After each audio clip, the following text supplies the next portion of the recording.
Yeah, that's FX3 right there. All right, guys, we're freaking back. We got a bunch of families interrupting. The first thing, we're talking about the Holocaust. We're talking about swimming pools. We're having an adult conversation, and that's one thing I want to say that, you know, these are adult-themed topics, so we kind of have to go away from the family area. So, Myron, back to what we were saying. Yes. China versus Israel. Who's the biggest threat? And I'm not saying that as a shield for Israel. You guys are going to say that. I think Israel, and if you look at 9/11, there's a lot of weird things with that. Yeah. But when we can get into that, because that is something I want to touch on. But I'm telling you, this fentanyl crisis, I've had multiple friends died from drug overdoses that were experienced users that one guy got, so I worked for this TV show Cheaters. We catch people cheating on their husbands and wives. I was a producer on that show. And you might not know this, the host was this guy by the name of Clark Gable, and he was from California. He was like a wild, had a prescription for pain pills, ran out of them, went and bought pills from a street dealer that were like Vicodin or whatever, had fentanyl in it and died. Wow. Then another guy, my good friend Hank Keller, he was just kind of a party animal, and I mean, he had a heart attack like after a night of using drugs. So two people that I was close to. So for me, I don't feel like that was Israel that had anything to do with him. I feel like the fingerprints are more on China. So that's why I'm like, damn, man, China's fucking us up. Yeah, well, you know, both countries present problems that are unique to that country, right? So if we're going to talk about like drugs, right? I used to work in law enforcement, so I'm very sensitive to this topic too, right? When it comes to fentanyl and all the other drugs that come in through Mexico a lot of the times. So that obviously presents its own problems as well. And then, you know, when we could talk about Israel, it's more about, you know, I would say there's political dilemmas there versus with China. It's like, okay, are they facilitating the importation of fentanyl, a very highly dangerous and addictive drug? Yes. But, you know, obviously they have their own unique problems that they bring to the United States. Because they help us too, and I would argue that you know, Israel's our greatest ally. I don't know. I feel like we're doing a lot of the allyship. But okay, this is my gripe with Israel is that a lot of people actually don't even agree with what Benjamin Netanyahu's doing, and so people like you, though, I'm saying Myron, I'm not even trying to overgeneralize, though. Most people don't even agree with what their own government's doing there. So, you know, I mean, can't you be empathetic to that a little bit? No, you know? I've seen people literally protest in Tel Aviv and say, why are you starving the Gazans, right? Like they don't show that, right? They make it look like, oh, all the Israelis want them dead. A lot, actually, you know, I know they say all the time, oh, like 70-80% of Israelis agree with the government. Well, agree with the government in what regards? Because I've seen a lot of protests in Tel Aviv as well. Because I watch a lot of different media. I watch Arab media, I watch Israeli media, I watch everything. And I have seen that there's been a sizable amount of people that actually take to the streets and say, hey, stop starving these people on our behalf. Like, what the hell's going on here? So there's definitely some people that see what's going on, and then, you know, you got organizations like Jewish Voices for Peace, etc., that, you know, have kind of taken a stand against what Netanyahu's doing. A lot of people in Israel disagree with Netanyahu's tactics. So, you know, to demonize everybody, I think is not the best way to approach it. I know, I always get so upset. It's like, we can criticize the American government all day long, but if you criticize the government of Israel, you're anti-Semite, which I think is just ridiculous. Yeah, they call you an anti-Semite, which is like ridiculous. But this is what frustrates me. And, you know, Charlie Kirk, I know you might not agree with him, but he was actually complaining with Megyn Kelly, and I was empathetic to this, is that you would say that he's the biggest Israel shill in the world. That's, you know, I'm not saying. Well, they called him an anti-Semite the other day. I'm saying now they're calling him an anti-Semite. They're going now. So I'm saying, like, you're damned if you do, you're damned if you don't. That's why I'm empathetic to Charlie. He can't win. I feel bad because and Charlie is a good guy. I'm telling you, that's the thing, is I know he gets a lot of hate, you know, and a lot of people don't like him, but actually inherently Charlie, I think and I know he's America first, but I know, you know, the Israel. Look, I don't have a problem with Charlie either. I disagree with him on Israel very strongly. I think that you know, there's some serious problems there when it comes to our support of Israel. And I understand, obviously, he has relations, whatever. It's one of the things I disagree with him on. He does practice the Shabbat. Like, he is, I mean, he really believes in the Old Testament and the New Testament. Like, you know, and I mean this with all due respect, he is a Bible beater guy. Like, he believes it, which is a good thing, I think. Yeah, I mean, it depends, right? Like, I know with evangelical Christians, they're super, you know, pro-Israel, but then there's others that are like, why are we supporting them, right? Like, they look at the scripture completely differently. Like, they'll say, you know, bless Israel or whatever. I know Ted Cruz was talking about this with Tucker, but then other people interpret it as like, hey, that's like, you know, dispensationalism BS to some other, you know, scholars. So it really depends on who you talk to.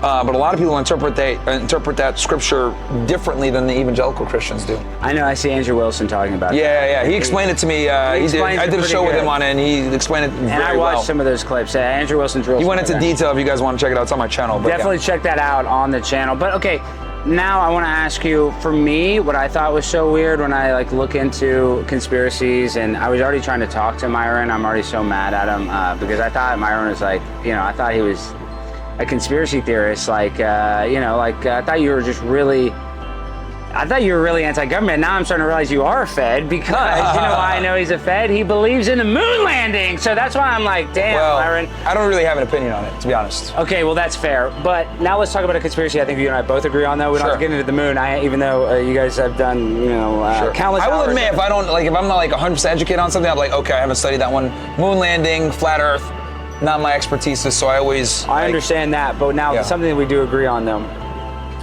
How did Larry Silverstein get 2 insurance settlements from 1 terrorist attack? We're getting into dangerous territory. I mean, I'm just they're going to call you an anti-Semite after No, this. they're not. I mean, he did get the, for people that might not know this, is that anti-Semitic, you would even bring this up. Larry Silverstein owned the World Trade Center, and he actually just acquired it, less than like a year before it actually bought it like 2 months before. Yeah, well, I think the insurance policy or whatever got approved, but I think he had it like 9 months, and what's so weird is that he actually went to the Windows of the World restaurant every day that he was there, except for the day on 9/11 because he had a dermatologist appointment, and then he actually that his wife made him go to. Yeah, but he actually missed a dermatologist appointment too. He didn't. When they fact checked that, he didn't actually go to the dermatologist. He admitted they didn't even go there, and his kids that worked at the same building happened to not be there at work that day. So I don't know, it's a very weird thing, and then you look at who benefited from 9/11. So for you, I guess your first question is, what do you think about 9/11? Was it perpetrated by people within the United States government? Yeah, so when it comes to 9/11, right, I know everyone likes to say, it was the Jews, but my thing is I have a bit more of a nuanced take on it. My thing is I look at it like, okay, there were multiple entities involved, right? Yeah. The Saudi Arabian government, obviously our government, and the Israeli government, right? And when I say the Israeli government, I'm not saying they did 9/11, but what I will say is that there's pretty much irrefutable evidence now at this point that the Israeli government at least had foreknowledge that we know that George Bush and Condoleezza Rice are both on the record of saying that they were briefed on this and they did not take the threat serious enough. That's exactly what they said, and that's why they said that we had to be extra hard on terror. They warned them on Bin Laden for months before, right? And they said literally the CIA. We make fun of the CIA, but there are literally declassified documents warning them attacks imminent, attacks imminent. They're gonna do this. And this Operation Northwoods was a false flag attack, a plan to do a false flag attack to hijack planes under the guise that it was Cuba and then fly it into buildings in Miami in order to start a war with Cuba. And kill Fidel Castro. So we know that the government has hatched up plans like this before, and obviously you could go down so many different rabbit holes here, but what I will say is to keep things simple, were we attacked by Muslim terrorists on that day? Yes. Did the US government know? Yes. Was the Israeli government had foreknowledge of it? Yes. We know that the dancing Israelis that they talk about, 2 of those guys were actually tied back to Israeli intelligence, right? And they had foreknowledge. And then they admitted it with the FBI, and they failed polygraphs that we kind of had foreknowledge. And they went on to an Israeli television show and admitted that they had foreknowledge. So, and they were there to document the event. So, you look at who benefited from it, like we were discussing before, right? And then you look at, you look at the clean break memo, right? That was released literally 1996, 1997. Well, all you got to do is look at the PNAC, Project for a New American Century, that basically it gave a detailed plan about how they needed a Pearl Harbor style attack, which is a sneak attack, in order to be the motivating factor to start a war with the 7 biggest threats to Israel in the Middle East. So, absolutely. And Iran's left now. They're the only ones left. Every other country they were the biggest one. They actually put it in, I believe it was written in order from weakest to strongest. I think Afghanistan was the weakest. Yeah, Libya, and I think Iraq was number 1. They wanted Iraq gone first. Yeah, however they put it in some weird order, but I'm just telling you this, they basically said in that document, everything they wrote down they did. Yeah, pretty much. I mean, everything they said they would do, they actually did. And PNAC was framed by, you look at people like signed by Joe Biden. Wolfowitz. Joe Biden, it was a bipartisan. It was a lot of Jewish neocons, but yeah.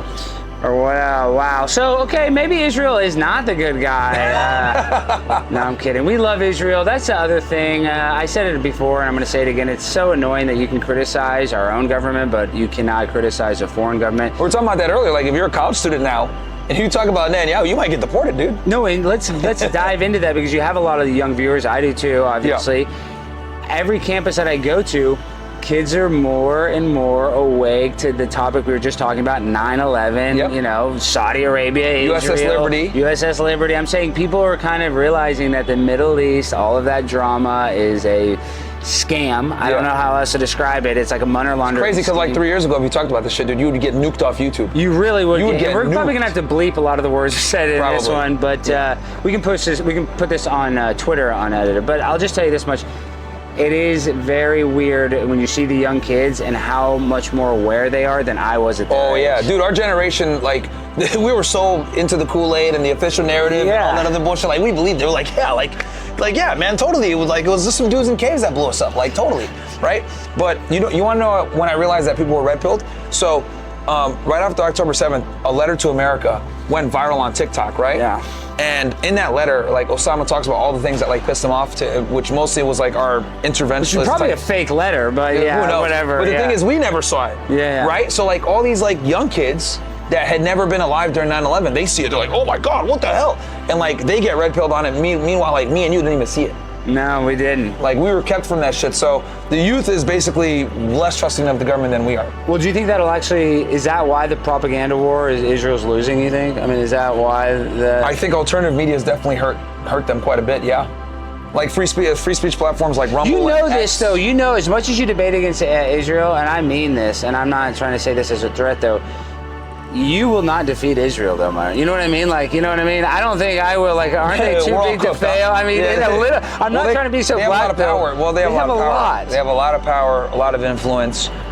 You know, every higher level, you know, upper echelon, you know, area in the United States is run by them, dude. Whether it's finance, banking, foreign policy, the government. Not the NBA. You know, actually, they run that too. Gosh, damn, oh my God. It's like TV, the media. Hell, even porn, dude. Like, they run everything. I do think that's weird that a rabbi runs Pornhub. I do think that's bizarre. It is strange. Are there any or sells dildos? Rabbi Shmuley. So Rabbi Shmuley does more for anti-Semitism than anybody else, right? I mean, he's the reason. If anybody was like, I'm anti-Semitic, and you need a concrete reason why. And he looks like the meme too. And you just show them any clip of Rabbi Shmuley acting insane, and you're like, damn. Now you see a clip of him yesterday? Dancing with Cory Booker on his back. Oh, I didn't see that. It's like he got assaulted, like in Germany. Yeah, at the protest too. You know, he went and started he went over there to antagonize him, and he's like, dude, why are you starting problems? And I go to those protests, and I get kicked and stuff, and I don't even go to the cops because listen, you know, when you get in there, you know, sometimes you got to go hard in the paint. You're gonna get fouled. Like it's part of it. But of course, as soon as he gets kicked, he's like, cops, and then the German cops come over to him. We got to show it, and they're like, they don't even. He's like, I'm American. I need help. He needs to go to jail, and they're just like, don't even care. Yeah, so. They're like, we're German. Like. Well, Rabbi Shmuley was Michael Jackson's rabbi, and I know we were talking a little bit about this too. You know, I'm a big Michael Jackson's truther, and I believe that he was investigated by the FBI for over 19 years, never convicted or, you know, been charged. He did pay one civil suit to a person named Jordy Chandler, and Jordy Chandler's stepdad was the person that encouraged Jordy to kind of do the lawsuit. The stepdad ended up killing himself shortly, you know, a few years after they got the settlement, and then Jordy Chandler actually went in hiding, never went public again, which is weird. Literally never went out in public again. Strange. That is strange to never come out and play. It's almost impossible. And then you look at James Safechuck and Wade Robinson, who are the two people that accused him of being a pedophile in the documentary Leaving Neverland. But what's crazy is Wade Robinson was actually the lead character witness in not one but two lawsuits and criminal cases where Michael Jackson was on the stand. And Michael Jackson is a smart guy. He might have been a weird guy, but he would not have put a kid that he actually molested on the stand as his lead character witness that he doesn't molest kids. He was not that dumb. So. My Seriously. point is, they are a liar. Michael Jackson was weird, but what do you think about the, you know, Michael Jackson, truther community? Well, I mean, you know, they didn't like that he said a couple of statements that they said were like he. They didn't like him either. Israel didn't like him either. I thought he was Jewish yet, or I know he said something. Was that kick me, kike me? Oh my gosh, he did say that. All they want to do is that they don't really care about us. They don't really care about us, and I think he was very pro-Palestine. Actually, now that I think about it, oh my gosh. And you know then this he died. is going to get taken down, right? No, I know we're going to get banned. We're going to have to put this like somewhere else. But then Conrad Murray murdered him, which is, you know, weird. But they gave him that. And they're going to go harder on you because you're like part Jewish. Love Israel. Well, yeah, they're going to come after you even harder. Listen, this anti-Semite deserves to get canceled. I'm happy to just demonetize him. Listen, I need the money. I'm Jewish. You know what I mean? Don't demonetize me. They're going to go harder after you, man. Nah, I don't. They're going to say you're a betrayer. Like I'm going to bleep a lot of this, and then no, I'm kidding. Honestly, listen, we need to have conversations like this. I do love my Jewish brothers and sisters. This is the thing. There's always an exception to the rule too. So don't you feel like, even though a person's Jewish, you do automatically just, you know, you're not going to automatically dislike him. I don't see a black guy and be like, I hate that black guy. I got plenty of Jewish friends. Yeah, that's what I'm saying. Like my thing is, there's Christians that piss me off more, and Muslims that piss me off more than some of the Jewish friends I have. So it's like, you know, I judge people based on them, not on the group of people. That's retarded. I would judge on them. Are you annoying? You're annoying? I'm good. 100%. What do you think about, why are these guys, we were just doing the debate today, Yeah. and a lot of the feminism, I actually am empathetic to some of their argument. I do think men do have microplastics in their testicles, and men are more feminine. They're just feminized. Yeah. And that's causing a lot of this weird trans stuff, and a lot of people have autism, which is whatever, you know, for maybe men having fertility later on in life. Like, there's all kinds of vaccines. Who knows why, you know, there's more autism, but the more autism, you're gonna have more trans people, and then the more chemicals, and that's true, because most trans people are autistic. No, it's not even a joke. But the more feminized men is why society is becoming so pathetic, you know? Yeah, I mean, so you got like, because there's multiple fires going on at once, right? And like, we tend to look at one fire that's going on, but the reality is like, all the fires are creating problems. Like, on the male side, you got guys that are like becoming increasingly soft, you know, more feminized, more prone to like following their woman, etc. Hell, one of the girls that was there on the thing, she tried to sit there and say, I'm married, blah, blah, but you could tell she's masculine as fuck. Like, her man, like, she makes the decisions. Yeah, you can kind of tell that, That's why she got so pissed off when I was saying the truth. But, you know, that's kind of where we are in society now, where like we have more guys that are willing to like let women be leaders, and I think that's a big problem. Like, guys need to like tell women, like, shut up and get back in the kitchen. What about to be able to do that? But I brought it up briefly, this whole cuckold thing. Like, do you think that's because porn? People like, why does Nick Rekieta, shout out Nick Rekieta, and Steel Toe Morning Show, are you familiar with their love tryst? No, I'm not. No. You don't know who Nick Rekieta is? No, you don't know who Aaron Amolte is, co-host of the Steel Toe Morning Show? No. Oh my gosh, this is going to be the biggest part of the show. Right. So Nick Rekieta was a famous YouTube lawyer. I'm sure you saw him during the Kyle Rittenhouse trial. Okay. He was doing a wife swap with another small YouTuber, a huge YouTuber named Aaron Amolte, and then it got all messy. You got to look it up. This is like huge drama. It made the actual news. It was a big deal. But they were swapping, and like they both act like they're masculine guys. But if you're letting another dude bang your chick, that's weird. That's gay. Like, that's weird. So why are people more okay with that? I think that, I make that joke all the time, and it's a hack joke, like my wife's boyfriend. I make that joke to make fun of that mentality because it's so repugnant. Yeah. That's why it's like when I'm playing that weird character. So why is that so prevalent? I don't know, man. That's this whole concept of like, it just goes to show like how fucked we are, right? Where it's like, we got guys now that are like totally okay with like dudes sleeping with their girl. Like, it's weird, like the Diddy trial, for example. Dude, he's gonna go to prison for flying in male escorts. That's crazy. It was all male escorts. It was all male escorts. I was there for 2 weeks covering the trial. Bro's gonna do 2 to 10 years in federal prison for flying in male escorts. That's crazy. I think he shouldn't. To fuck his girlfriend. I know, but that's so weird. So guys, you might not realize everybody thinks Well, it's kind of good that you're criminalizing cucketry, though.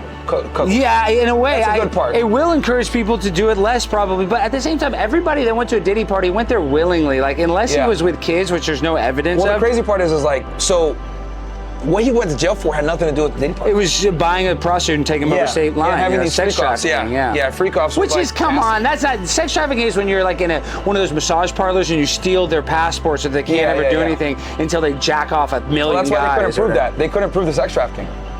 They couldn't do that. That's what ended up saving him. He got, the interstate transportation of prostitutes is what got him. But and they went on the stand and said they weren't prostitutes though, right?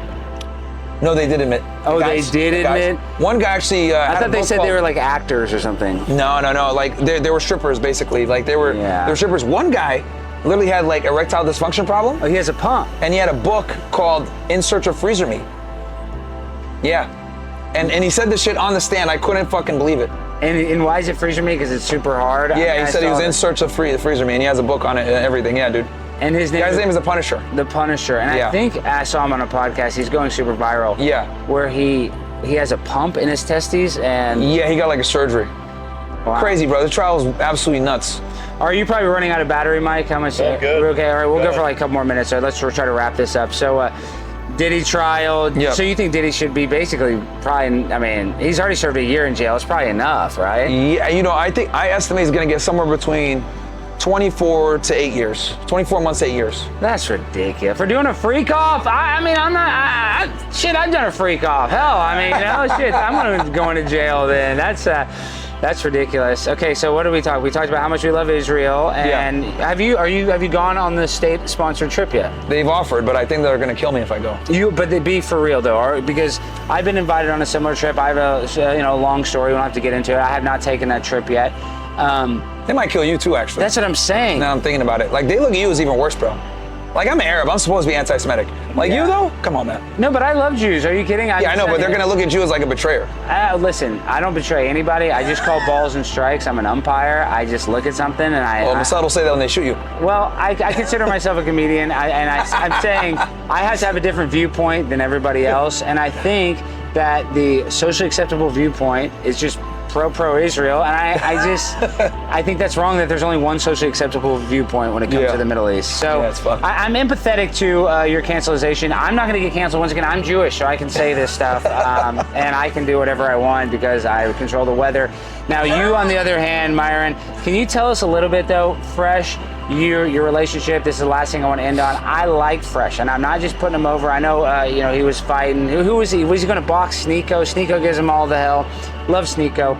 I think Fresh is the yin to your yang. People don't give him credit because you are, let's be real, you're talking about, very intense things, and Fresh is more, the networker. He's more the laid back guy, so that's why it's good. You don't want to be the same personality. But why do you think Fresh gets the hate? And I don't think he deserves it, and I'm sure you don't either, because he handled that getting confronted very well. So when I saw that video, I was like, oh shit, Fresh knows what he's doing. He didn't get rattled. Yeah, no, Fresh is literally the reason why we're not canceled, because I say crazy shit all the time. So, like, he's able to, kind of cool things off a bit, right? He's like the ice. I'm the fire, he's the ice. So, like, you need that polarity, and he's very, and he's a better networker. Like, I don't really like people that much. So, like, he'll go out there and he'll meet people and talk to them. Because, like, my thing is, like, if I don't like you, I don't want to be around you. Like, I wear my You don't drink or party, and Fresh likes to party, which helps. It helps. Surprisingly, he doesn't drink or do drugs either. He just goes to the club. He just goes sober, dude, and he somehow makes it happen. I don't know what the fuck it is, but, I don't know. He's got that gene, whatever. He's got it. He's got that club life. Some people have that dog in him. He's got that dog in him. He can do it. So, like, with me, like, I'm much... if I don't like somebody, like, it's hard for me to hide it. He can hide it though. Okay, and this is the last thing though. Yeah. You say it is good for men. I guess it's better for our personal value if we have sex with a lot of women, and it's obviously bad if women have a high body count. I agree with that. But I think it's bad, like, having random sex is, I think, meaningless sex is incredibly toxic and is, like, really bad, even for men. You know what I mean? I feel like you got to have sex with somebody that you like for it to even feel right sometimes. I know that sounds crazy, but it's like if you don't have kind of gay, but that's funny. And what I'm saying, I'm not even trying to be gay. It is a little gay, but I'm saying you got to have a little oxytocin, I feel like, to feel comfortable. Because, like, the first time you just randomly sleep with a girl, like, you're awkward, it's weird. I get it. Somebody you love, you're comfortable with. So I feel like it is much better, than random stuff. Like So my thing is when I talk to guys about this, about, like, getting experience with women, etc., I simply tell guys to, like, get this experience, not so that they, like, just keep doing it forever. I mean, if you want to do that, that's fine. But my thing is, I just want guys to be in a position where sex no longer controls them, right? So, like, the problem with a lot of guys is, like, they'll tolerate women that they don't really like, or they'll tolerate really bad behavior from their girlfriend or from their wife because they want that sexual access. I want the guy to be in a position where it's like, I'm picking you because I like you versus just for your sexual commodity. Because what a lot of women do, the game a lot of women run, is let me leverage sex against you for compliance. So in other words, I need you to be subservient to me. You got to go take out the trash. You got to do X, Y, Z, or else you're not getting any nookie. And if they're in that position where, like, they're doing things that they don't want to do so they can get laid, they lost, because now the woman effectively controls the relationship, and it's just an inevitable end to that relationship. So I want guys to be in a position where they are not being hypnotized by sex.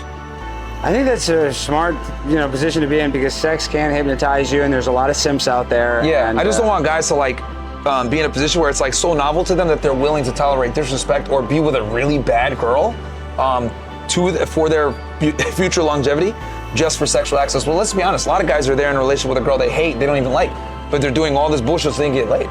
And my problem is, though, with these guys out here that say they can't get laid, like, these guys, have they never heard of a slump buster? Like, there's so many fat, ugly whores out there, and I mean that with all due respect. If you can't get laid, you must be a gargoyle. Because I feel like these women are just as crazy as the guys. They can be. It's just that, like, the thing that sucks to it is, like, they did an experiment on this. Like, they took a girl that was, like, fat and huge and ugly, and she was getting more matches than a guy that was, like, a Chad on, like, Tinder and Bumble and shit, man. Why is that, you think?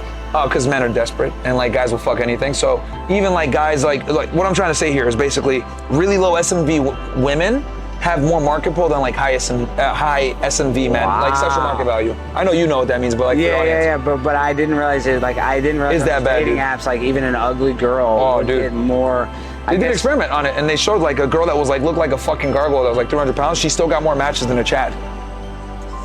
Wow, I guess it's a seller's market. I guess. I mean, well, it's also because like there's way more men on these dating apps too. Really, there's is that way more men. disproportionate? Is that bad? Yeah. Damn, I would have thought there'd be. Like, you know how they have Bumble and not like all girls? I thought it would be more. Well, the biggest thing is like they had to change rules because like the girls weren't messaging the guys. Is that why? Did Bumble change? I never even used Bumble. I think it used to be the woman had to message you first, but I think they went ahead and had like a change where the guy can message first now too. Oh wow, I knew that was a big thing. Yeah. Like the biggest thing with the dating apps is like women's safety, but the dating apps are horrible. They're bad for guys. Like unless you're a Chad, you're gonna have a tough time on there. Yeah, I know. And then if you meet the girl that's on there, think about how many guys are messaging her. Oh yeah. So I've said Instagram's hard enough to compete with the guys that are messaging girls. I tell guys get on like the sugar sites, and people try to sit there and say, Myron, you're like a sugar daddy. I'm like, I've told guys to use sugar apps since fucking 2020, dude. Like I've been telling guys for years to use sugar apps, and I'll tell you why. So, and I've done an experiment on this.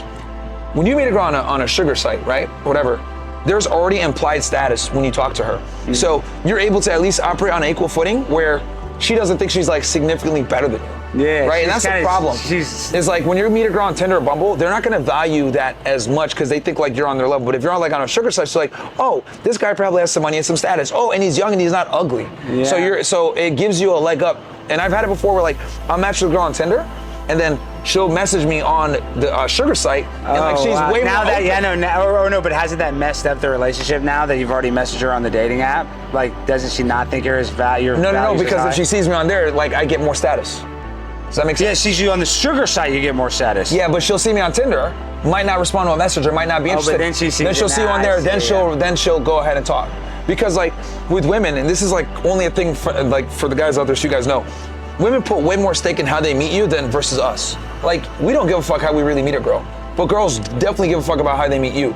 I'll give you an example. So like let's say you're at a shitty dive bar, right? She might not give you the same level of attention if you go up and talk to her. But let's say you're on a fucking yacht and it's an exclusive party and she's there and there's like 100 other girls there, and like guys, they're gonna be way more open to meeting that guy on that yacht and value that interaction way more than her meeting you at the dive bar. Like we don't care, but they care about this type of shit. Yeah. So I'm extrapolating that to like the dating app where if she meets you on Tinder, she's not gonna care as much as like, oh well, this guy has implied status on the sugar site, they'll talk to you there. Well, guys, listen, Myron Gaines, he's a very smart young man. Everybody needs to not follow him because he's about to get canceled and Mossad is coming for him. So no use in following him. His shelf life is going to be very short. No kidding. Myron, you're a very healthy guy. I appreciate that. And he's a fitness extraordinary. You started in the fitness community, so you're going to live a long time. So I'll try. That's obviously a joke. But tell the people, how can they find you and support you, Myron? Myron Gaines, X everywhere, man. Twitter, Rumble, Kick, even, everywhere except for even Instagram, Fed Reacts, but it's like my 10th account. And then Fresh and Fit, obviously, as you guys know, everywhere, one half of the Fresh Fit podcast. But yeah, Myron Gaines X is my political solo stuff, and then Fresh and Fit is like where we do self-improvement and debating dumb bimbos. And if you can't get laid, this guy will teach you how to do it. I will help you the best I can. He will help you. There's many different strategies, right? But yeah, the sugar one is like one that, like, I always laugh when they say, aren't you like a sugar daddy? I'm like, bro, I've been talking about this since 2020, telling guys to get on sugar sites so they have a fighting chance with these fucking girls. But I kind of of the opinion, if you can meet somebody like at work or like that is the social best, circle game is good too. It's the best game because if you can have a close person that can vouch for you, that usually helps. For me and with that's how most guys meet girls is actually through social circle game. That's usually how it is. A friend, a mutual friend. Yeah, and obviously like when you have social circle game, yes, you have pre-selection. She's met you before, like knows about you through other people. But more and more people are meeting via the internet now. Yeah, it's crazy, dude. So. All right, guys, please do not cancel us. We love you. L'chaim, and Palestine must go. Bye-bye, Palestine. All right, that's good. Thank you, dude.